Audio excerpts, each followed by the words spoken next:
Shalom, welcome to Tactically Torah. I am Heath Hayes, and I am off on an adventure. Oh, not really an adventure. I'm just on a 2-hour drive to drive 100 miles and freaking deliver my trailer. Which cool. Praise the Father for this opportunity, because it's going to be a good amount of money for these folks to rent my trailer for an entire week. And frankly, it's money that I pretty well need. So yeah, we've been blessed. Recently, a close brother and sister have blessed my wife and I with a second vehicle that we've been needing for a relatively good price. So there's that we're incredibly thankful for. But none of that is what I want to talk about at all. What I want to talk about is AI. What exactly, what kind of threat that it potentially poses for us, mankind, and really more importantly, the biblical ramifications of said AI. Sorry, let me move my sunglasses for you guys, my shooting glasses, that is. It's not a good thing. You can take a look back. If you get a chance, go back and read Revelation chapter 13. Okay? It depicts a 7-headed dragon coming out of the sea, and the sea is representative always as a body of people, right? So out of the sea came this beast system, and it had 10 heads, and on each, it had 7 heads, and on each head had 10 horns, and the 10 horns had 10 crowns, right? And all of that is symbolic of something.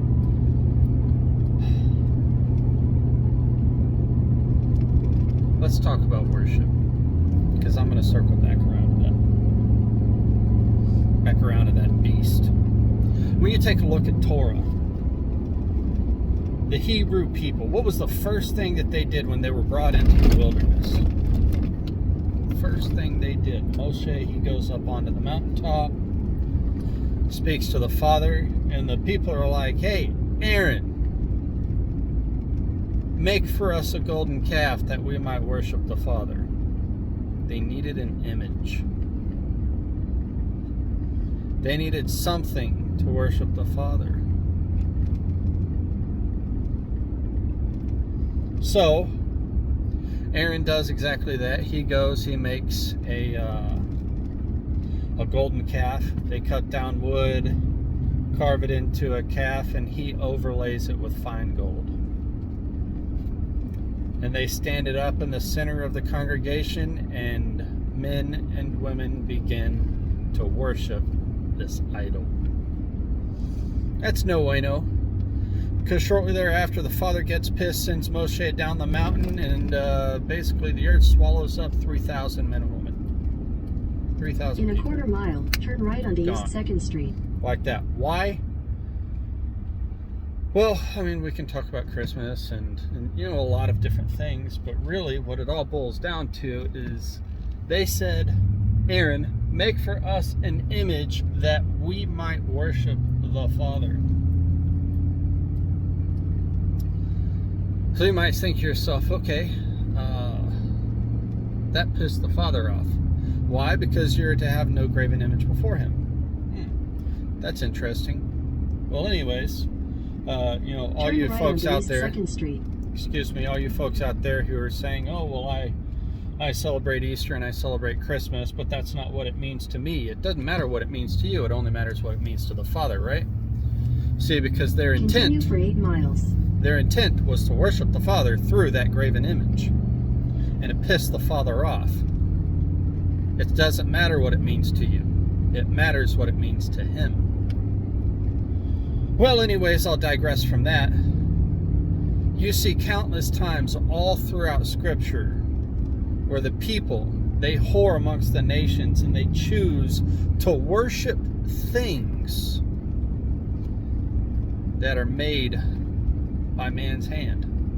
They cannot talk, they cannot eat, they cannot sleep, they cannot breathe, they cannot do anything of any sort of power. Oh, but the enemy has a fix for that, doesn't he?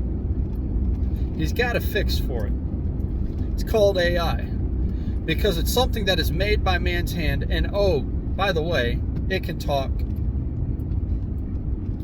It can feel. It can learn emotion. It can manipulate.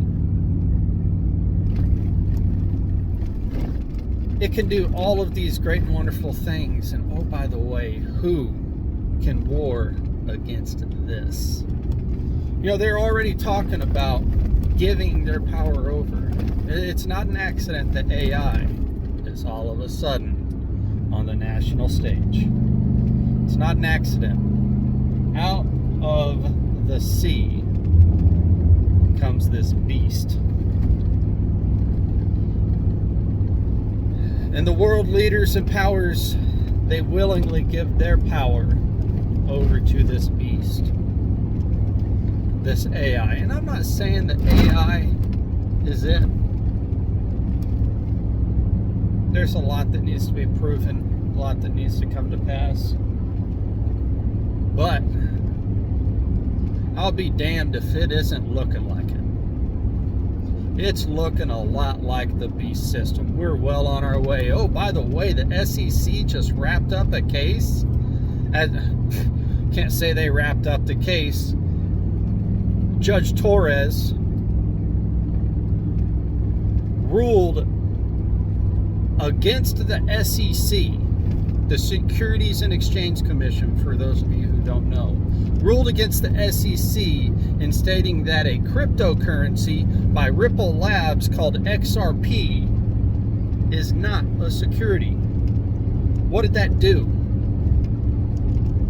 That in turn made this one cryptocurrency the only regulated asset in the entire, the only regulated crypto asset that has regulatory clarity in all the United States. But the ramifications of that are worldwide.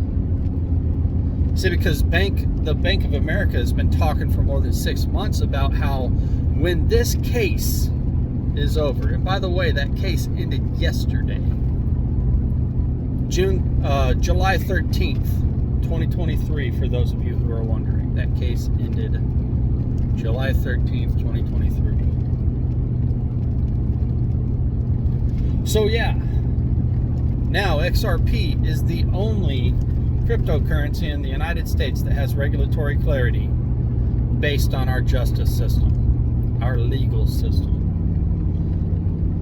And Bank of America has been talking for about 6 months about how whenever, which by the way, they've already had their contracts signed.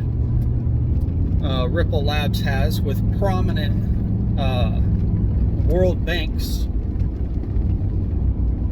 about how, you know, they can utilize RippleNet, but whenever there's regulatory clarity for XRP, that allows the banks to utilize a crypto asset, aka XRP, which they've already got the paperwork, they've already done all the footwork, everything's been established.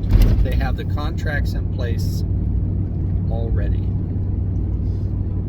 So that as soon as there's regulatory clarity, at the flip of a switch, or maybe the mouse click of a button, engage utilization of XRP. Boom. Money's flying at the speed of light.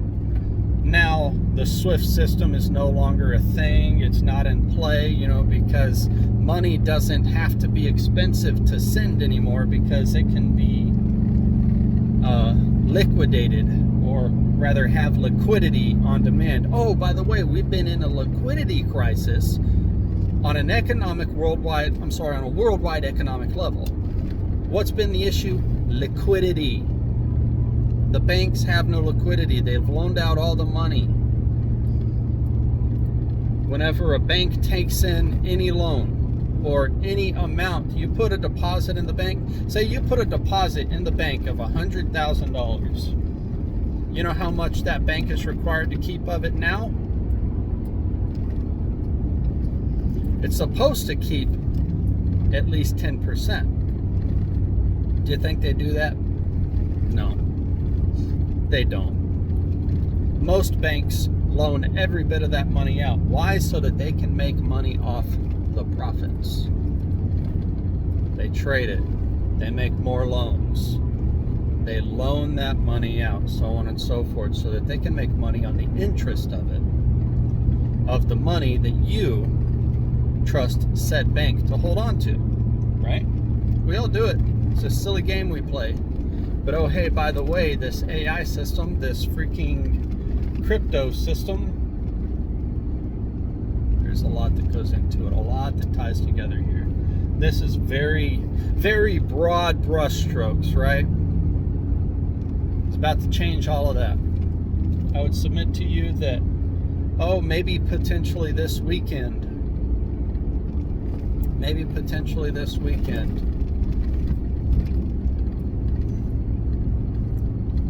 maybe Bank of America is going to flip that switch. But oh, hey, by the way, next week, the Federal Reserve's FedNow financial services are being turned on. Which, guess who they have a contract with? Ripple Labs. Or it's really Valhill Capital, who utilizes Ripple Labs. The FedNow service utilizes Valhill Capital, which utilizes Ripple Labs' RippleNet system, which will in turn utilize XRP to process all of your payments. And not just payments, not just any payments, cross-border payments, and establish and provide liquidity on demand. But oh, hey, by the way, it doesn't matter what currency it is, it's able to flow through it. So yeah, the monetary system is about to change. But once they can implement a one world monetary system, they can implement a one world government, which then establishes a one world tax system, which then allows them to establish lockstep a one world religious system.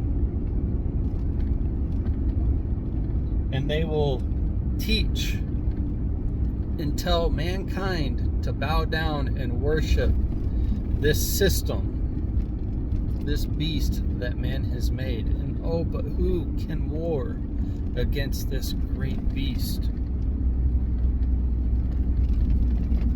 that is AI? See, it's all intermingled. And who has established all of this? Oh, none but the World Economic Forum, the WEF, Klaus Schwab, and all of his fingerling puppets around the world, which of course I'd assume Brad Garlinghouse is probably one of them.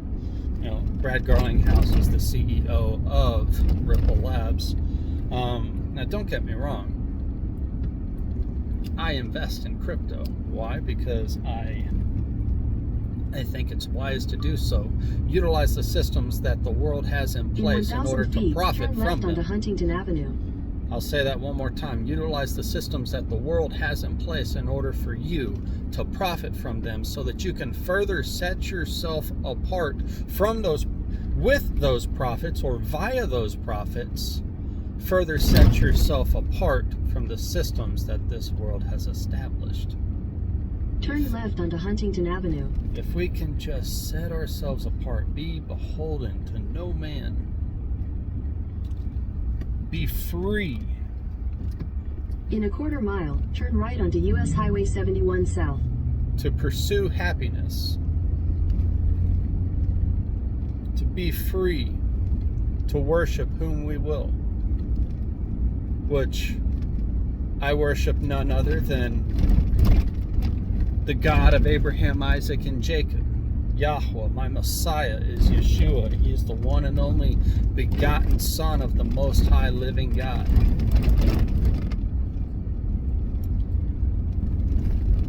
So yeah, the enemy desires... Take the next right onto US Highway 71 South. Thank you. The enemy desires to take worship from the Father, to force it onto him so that he can be worshipped. Why? Because he desires to be like the Most High. Continue on US Highway 71 South for 34 miles.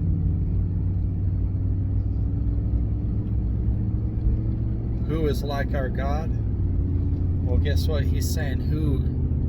He's causing the world to say, who is like this beast? Who can go to war against this?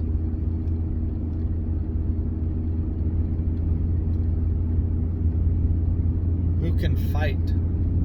Oh, by the way, that very system, the World Economic Forum has put in its literature on its website, and I'll try to find a link. I really will. I've seen it. Come on, turn your truck. You can do it. There you go. They have put, quite literally on their website, that with this new financial system that they are working to enact in the world, that any man who desires to take part in this financial system must have a chip in their hand or their forehead in order to play. Well,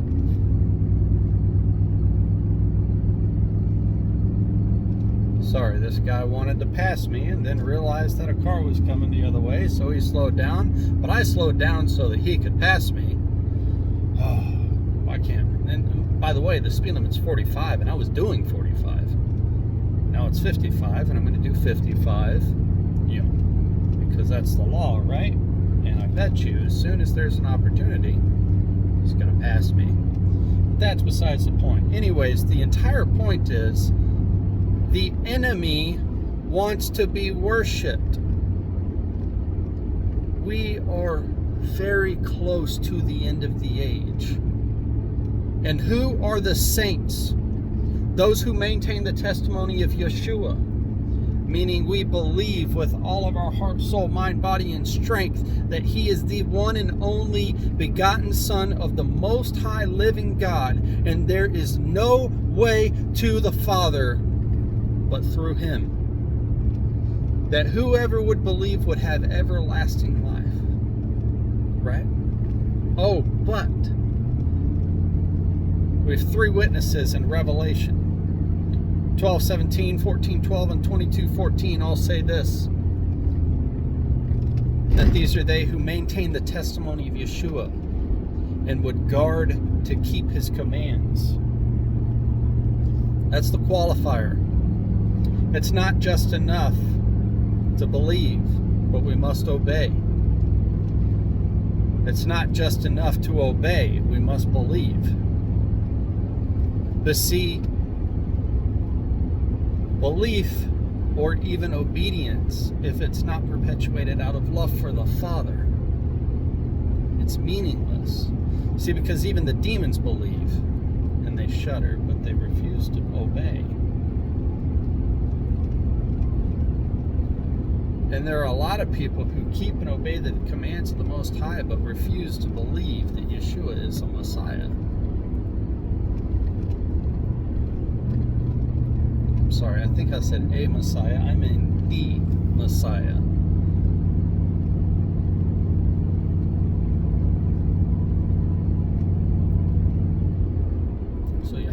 think about. I'm going to be tracking this closely. If you like the content, you made it this far, please give me a like, thumbs up, subscribe to the channel. I tried this whole let's do a Bible study thing on Patreon, and nobody wanted to show up. So I'm going to try it again. We'll see what happens. Sure.